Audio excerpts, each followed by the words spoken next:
Hey, this is LotusComics.com, Lotus Comics Press. I'm here with the awesome, the amazing Andras Jones, guys. He's been notoriously famous for Nightmare on Elm Street and also my favorite character. So, Oh, well, thank you. and I know you also run your own podcast, I do. and we've been listening to that for quite some time. Could you tell us a little bit about it? Sure. Well, I host a podcast called Radio 8 Ball. It's a musical divination show where we answer questions by picking songs at random and interpreting those randomly chosen songs as the answers to the questions, like picking musical tarot cards. So we'll feature live musical guests who bring in their list of songs, mostly songs that they wrote.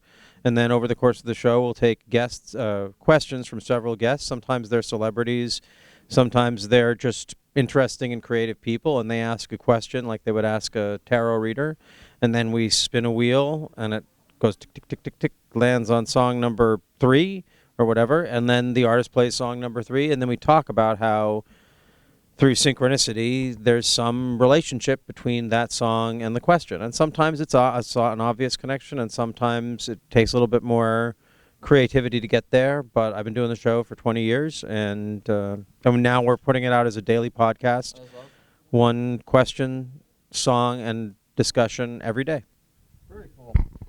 What was originally? What was the inspiration and kind of the end goal with doing the podcast that you do? Is there like a inspiration, like hero wise, that you kind of that you have your own personal hero that you kind of inspired into as far as the character or being yourself onto the podcast? Is that going to be okay? No. So, well, I started out, it's only been a podcast since 2017.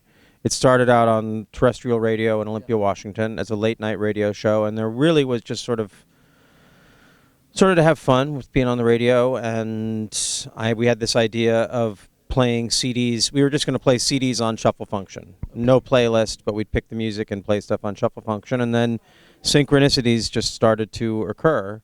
It's the song would play and it would relate to what we've been just talking to, and so we started asking questions, and then it was almost like the Feed Me plant from Little Shop of Horrors, like it just kind of wanted to be.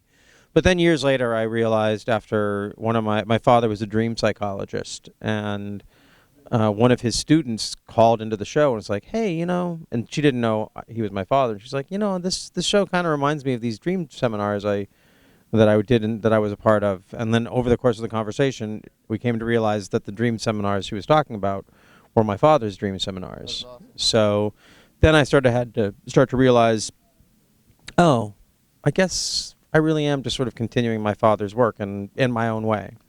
And so, yeah, that's how. That's very cool. My father is also my inspiration, my hero. Mm-hmm. So I can definitely relate to that. And he does a lot of He used to do dream seminars himself. Really? Yeah. Wow, what's his name? Houston Elijah. And he sells rocks and minerals for a living and sells quartz crystals, and it's really cool. He's one of my personal heroes, as is just working with what I do for a living as well. Cool. So I can really relate to that. Now with that, with like not working on Nightmare on Elm Street and stuff like that, did you have a favorite moment or favorite experience that maybe you're able to share? Does this count? Yeah. Absolutely. This. It's 30 years later. Right. It's 30 plus years later, and there's still people who care. I get flown to Texas, and I get to meet people who still care about the film. So there's no end to this nightmare, and it's not a nightmare at all. It's That's like, yeah. That's very cool, man. Very cool. Now, yeah, with that, with working in film and doing podcasts, do you have a favorite genre of, being an artist as you are? Do you have a favorite genre, favorite area that you really like working in as far as that goes? Or are you kind of selective with what you do? I am not selective with what I do in film. I pretty much... my belief is if you have a choice between two things, then you can be selective. But if you have a chance to act and you're an actor, Right. you act. I mean, there may be reasons. I mean, if it's if it seems dangerous or offensive or just, potentially very, very, very, very bad, like it's unpleasantly bad, then I would say no to it. But in general, I believe in the synchronicity. If I would, I'm not into horror, so if I had been saying no to horror all this time, I would be missing out on this. So there's the genres that I like to watch, but then acting, it's just like I like to learn a new thing when I'm doing it. So I feel the same way, man. I really do. We've been doing interviews for about close to 12 years. And, with the acting and getting to talk to people, inspiring stories like yourself, with Nightmare on Elm Street. And you were my absolutely favorite character. That's why I got into Nightmare, was your character. Oh wow. Yeah. I mean, your performance in Nightmare on Elm Street was amazing. No. And, I know we have the same common scenario where the Buddhism. Yeah. You're a Buddhist, and I believe in Zen Buddhism. And I think that's absolutely phenomenal. I mean, it's amazing stuff. Transformative, in whatever you do, whether that's acting or being an artist or just whatever your craft is. And I was going to ask, with all of the films, the podcast, and all of that stuff, do you have any advice to the new upcoming generation of people that are actually into it? If I was going to give advice, well, I guess the reason I do a podcast that is based in synchronicity is I do believe that synchronicity is it's a trainable sense. Yeah. It's synchronicity as a phenomenon is a constant, and that the more that we tune into it, the more we have, we just have access to different levels of instinct and appreciation, and is a bit of of surrendering to what is, as opposed to forcing the issue.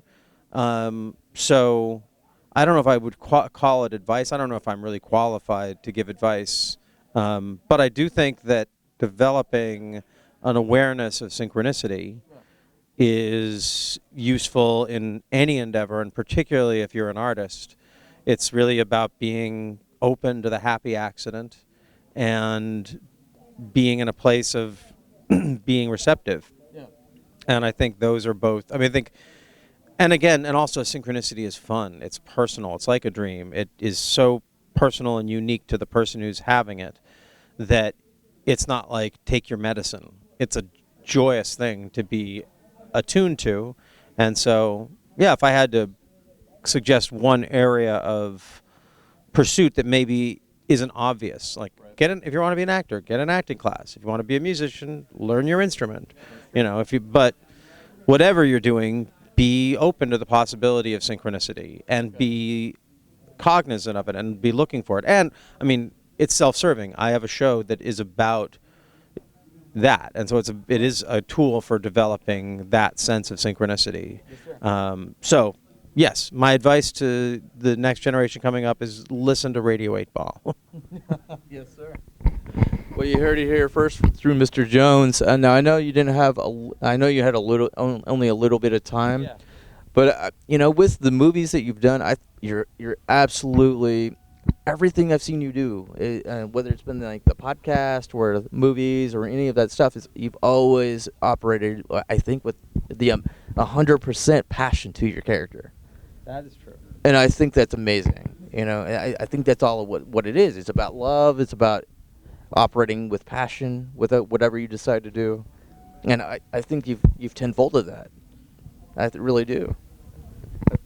Sometimes I wish I could only like 7 or 8-fold it. Passion is a dangerous. It's useful in some contexts, but I have to say sometimes I appreciate your saying that, and I guess I won't undercut it, other than to say that there are certain people who would say, I wish Andras was maybe a little less passionate. But I'm doing my best with that. That's where synchronicity is teaching me how to let go of sometimes the way I think things are supposed to be, and allowing them to be what they are. But sometimes you also need to say, no, I have a vision, and we're going to do it this way. So Yeah, that's true. Yeah. That's very true. Now, with that, do you have any new passion projects that you're working on that you're able to talk about on film or anything like that?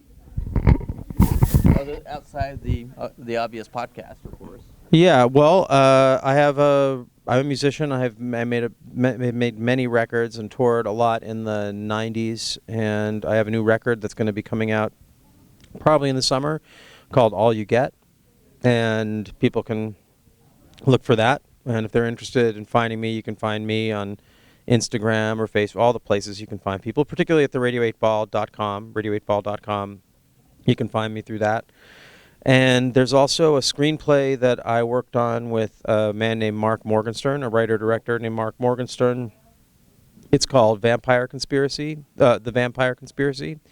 And all of the Nightmare 4 major players, all the major cast members, including Robert Englund, have all agreed to, in principle, to being a part of it, assuming we raise the money for it. So we're currently in the process of raising the money for it. And if that works, sometime probably in 2020, you'll be able to see The Vampire Conspiracy. And in the meantime, there's a website, thevampireconspiracy.com, where people who are interested can enter their email, and they'll be on a mailing list, and we'll let people know as things happen. And we really want to, the idea, because we have such a relationship to the con community, the idea is to try and involve this community in the creation of it as much as possible. Not on like the fundraising side, but either like finding people to act as like there's these vampire zombie characters. There's a lot of them. Yeah. We're going to be looking for people to play those kind of roles. Just trying to get as many Nightmare folks, people who are really inspired by the Nightmare franchise, involved as possible. Yeah. Yes, sir. Is there a website that people can go to help, do either with the fundraising aspect or the acting aspect to that degree? Yeah, just go to thevampireconspiracy.com and enter your email, and as things go, we'll let people know. I think we're probably going to be, who knows? Maybe I'm being arrogant, but I think we're going to be okay with raising the money, with that cast gathered together. But again, the reason we have this relationship with each other as a cast is almost as much because of the cons as it is because of the film itself. And so the idea is that the film should have this organic feel of coming from this community. As far as your podcast, is for the new folks that are just now getting to know your work, is there a place where they can check out your podcast as well? Yes, radio8ball.com. That's where you can find everything, and wherever you get podcasts, iTunes or Google Podcasts or Spotify, pretty much any places that podcasts are out there. Check it out, subscribe, leave us nice notes that are ratings and stuff. That definitely helps if you like the show, but mostly check it out. At this point, we're up to like 530 individual question song answers up on our podcast stream, so there's a lot to explore with some great songwriters. And if you're a fan of Nightmare on Elm Street, you might be interested in the one we did with John Easdale from Dramarama, and questions from Tuesday Night and Toy Newkirk and Brooke Theus. I think those were the three who we had on for that. But we've also had Dan Hassel on at different times. We've had Lisa Wilcox and Robert. So very cool. Yeah. Very cool. Thanks. Well, we have one wrap-up question that we normally ask, being that you've done anywhere from podcasting to movies. If you had a favorite superpower, what would it be? You mean a favorite superpower I could have, or a favorite superpower that I do have? Okay. My favorite superpower that I do have is I can fall asleep any place. So that's... but if I could have... I think I'd probably go with time travel. That's a pretty good one. Yeah. That would be... I know whenever they make movies about people who have the ability to time travel, it doesn't go well. But there's definitely some people I'd like to visit in the past. Oh, yeah. Yeah. I agree. Yeah. Well, thank you very much for being on the show as far as the interview. Very much an honor. Thank you. And I love your work, like I said, off camera and on. Check out Mr. Jones. He's an amazing artist with what he does regarding his podcast, regarding his acting and Nightmare Nightmare on Elm Street. See, I can hardly talk here right here because this guy is awesome. This guy is amazing. But check out Mr. Jones with all of those good things, and we'll have some more information on the website for Mr. Jones. Check out lotuscomics.com, and we'll see you here real soon. Thank you, guys. Bye-bye.